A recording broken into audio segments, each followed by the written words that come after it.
Assalamualaikum warahmatullahi wabarakatuh.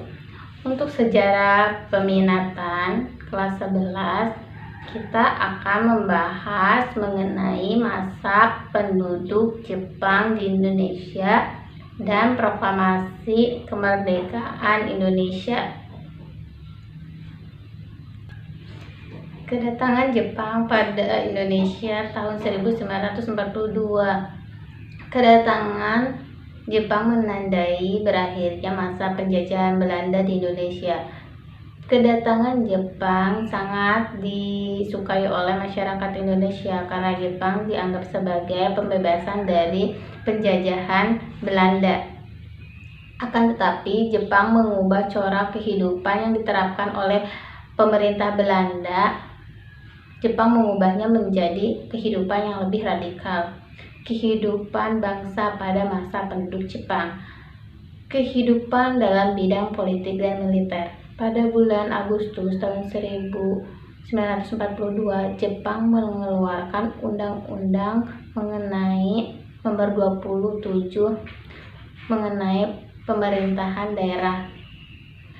Pada masa penduduk Jepang, Indonesia dibagi menjadi beberapa wilayah, yaitu menjadi 6 bagian: 1 kepresidenan, 2 kota praja, 3 kabupaten, 4 distrik, 5 kecamatan, 6 kedesaan atau kelurahan. Kemudian di beberapa pulau Jawa dan Madura juga diberlakukan hal seperti itu. Kemudian pada tanggal 5 September tahun 1942, pemerintahan Jepang membentuk daerah pemerintahan pusat dan pemerintahan pusat. Tugas utamanya yaitu mengajukan kepada pemerintahan Jepang yang bersangkutan dengan dalam bidang politik. Dewan Pertimbangan Pusat ini diketuai oleh Soekarno. Kemudian struktur pemerintahan militer pada masa Jepang dibagi menjadi 3 kedudukan, yaitu 1 panglima tentara atau panglima tertinggi, 2 kepala staf militer yang bertugas sebagai staf, 3 koordinator pemerintahan yang bertugas sebagai keamanan dan memulihkan ketertiban dan keamanan pada masyarakat. Kemudian yang kedua, organisasi pergerakan pemerintahan Jepang. Jepang berusaha menarik simpati rakyat Indonesia, oleh karena itu Jepang memberikan perhatian kepada golongan nasionalis dan golongan pemuda di pedesaan. Beberapa organisasi corak nasionalis militer pada masa penduduk Jepang yaitu Gerakan 3A yang didirikan pada tanggal 29 Maret 1942.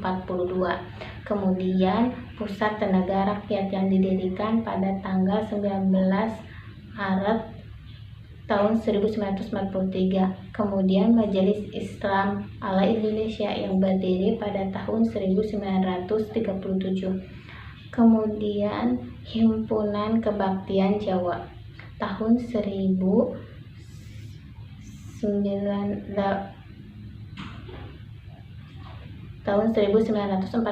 pada 18 Januari. Kemudian Seneden yang didirikan pada pemuda, yang didirikan untuk para pemuda tanah air yang bertugas untuk mempertahankan diri. Hoi-ho merupakan tenaga organisasi pribumi. Kemudian Pembela Tanah Air yaitu PETA yang didirikan 3 Oktober tahun 1943 yang mempertahankan Indonesia dari serangan sekutu. Kemudian ketiga, kehidupan ekonomi pada masa penduduk Jepang. Kedudukan perekonomi pada masa penduduk Jepang itu menyusun dan merusut karena membantu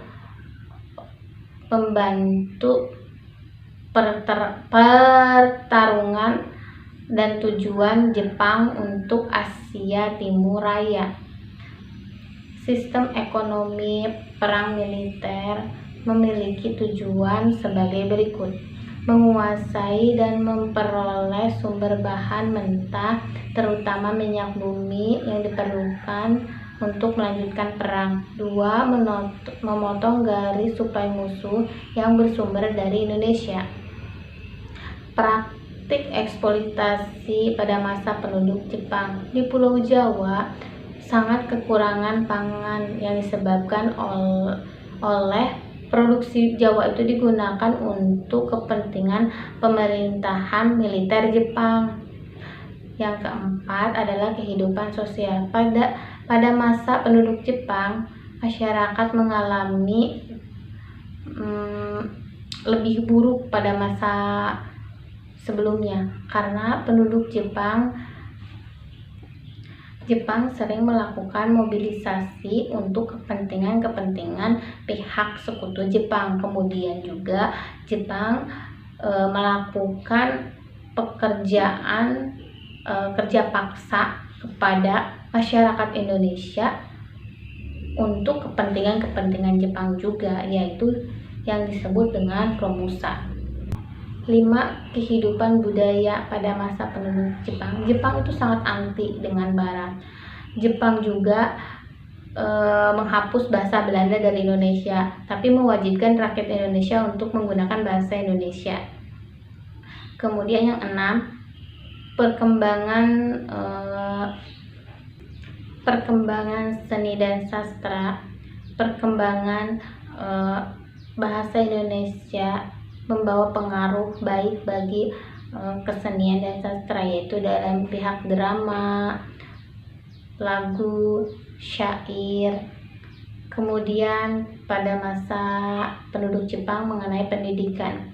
Jepang berdasarkan keseragaman di dalam bidang pendidikan itu memiliki 3 prinsip, yaitu 1. Menata kembali pendidikan berdasarkan keseragaman untuk semua kelompok etnis dan sosial. Jadi semua wajib bisa mengikuti pendidikan. 2. Menghapus peraturan-peraturan Belanda dari sekolah-sekolah. 3. Jepang melakukan dalam hal pendidikan, Jepang itu melakukan 3. Menjadikan semua unsur lembaga pendidikan untuk menjadi alat pengembangan diri. Dalam sistem pengajaran. Sistem pengajaran pada masa penduduk Jepang ditandai dengan pembukaan berbagai jenis sekolah melalui sekolah dasar, sekolah menengah, sampai sekolah tinggi. Sekolah dasar selama 6 tahun, sekolah menengah selama 3 tahun, sekolah tinggi selama 3 tahun. Itulah peraturan-peraturan yang dibuat oleh Jepang.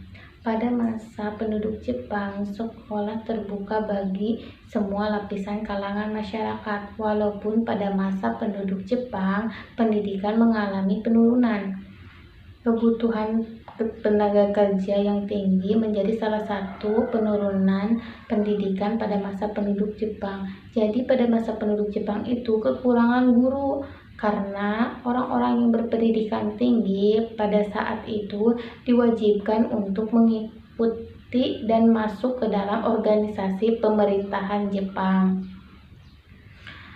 Tujuan Jepang diadakan pendidikan di Indonesia bukan untuk mencerdaskan rakyat, tetapi untuk menanamkan jiwa militer, nasionalisme, dan kesetiaan terhadap Jepang, karena untuk menghadapi bangsa Barat.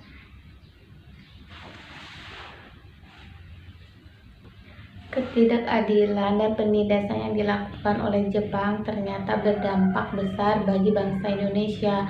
Penderitaan yang disebabkan dikarenakan oleh penduduk Jepang mendorong kebangkitan pada masyarakat Indonesia, yaitu masyarakat Indonesia melakukan beberapa perlawanan kepada pemerintah Jepang.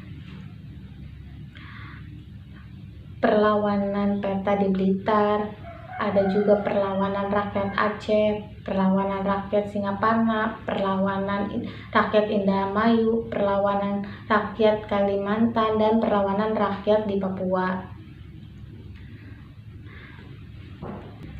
Kemudian kita masuk ke pembahasan proklamasi kemerdekaan Indonesia. Kemerdekaan negara Indonesia merupakan tombak perjuangan nasionalisme bangsa Indonesia. Kemerdekaan bangsa Indonesia dapat diartikan sebagai kebebasan untuk nasib negara sendiri. Proklamasi kemerdekaan Indonesia itu sangat penting bagi suatu negara. Kemerdekaan Indonesia diproklamasikan pada tanggal 17 Agustus 1945. Kemudian lahirlah Piagam PBB, berkaitan erat dengan Atlantic Center, yaitu merupakan hasil dari pertemuan antara Presiden Amerika pada tanggal 14 Agustus tahun 1941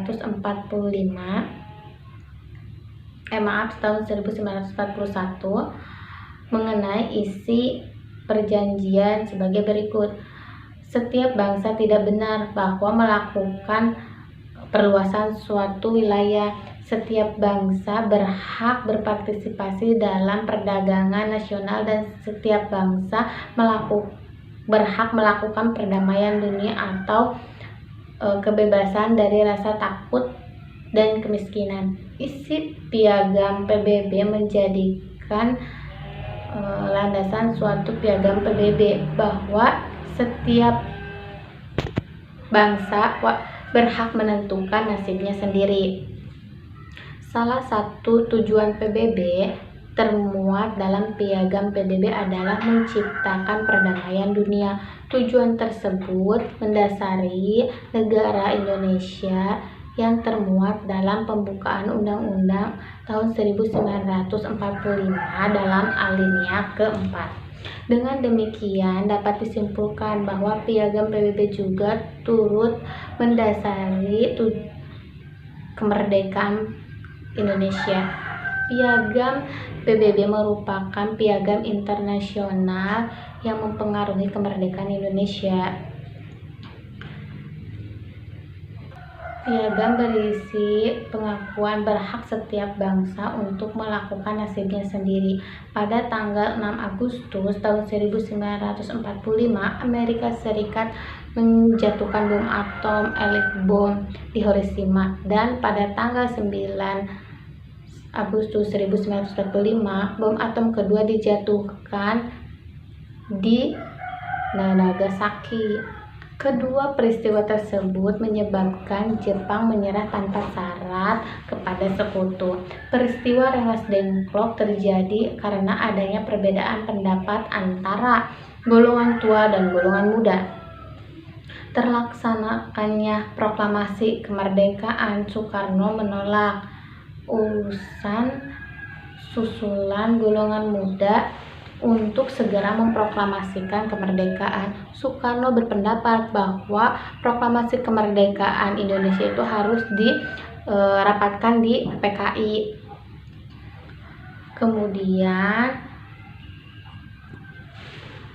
Kemudian penyusunan naskah proklamasi dilakukan oleh golongan tua dan golongan muda. Mereka mengadakan rapat di kediaman Laksamana Maida yang beralamat di Jalan Iman Bonjol nomor 1, Jakarta. Di rumah ini golongan tua terdiri dari Soekarno, Muhammad Hatta, dan Ahmad Subarjo merancang konsep naskah proklamasi, sementara golongan muda dihadiri oleh Soekarni, Sudiro, Saipudi, Malik, dan Diah, memberikan beberapa saran untuk menyempurnakan naskah proklamasi.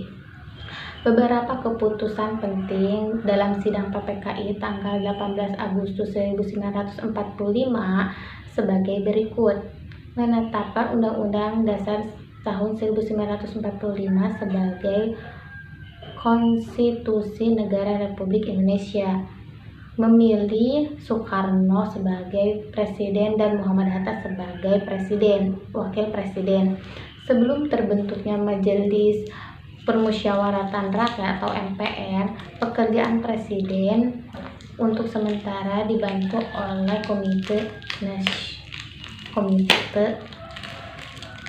Kemerdekaan Indonesia merupakan awal dari perjuangan bangsa Indonesia. Bangsa Indonesia dituntut untuk mengisi kemerdekaan pembangunan sehingga setiap masyarakat adil dan makmur yang sesuai dengan tujuan negara. Sekian dan terima kasih atas perhatiannya. Wassalamualaikum warahmatullahi wabarakatuh.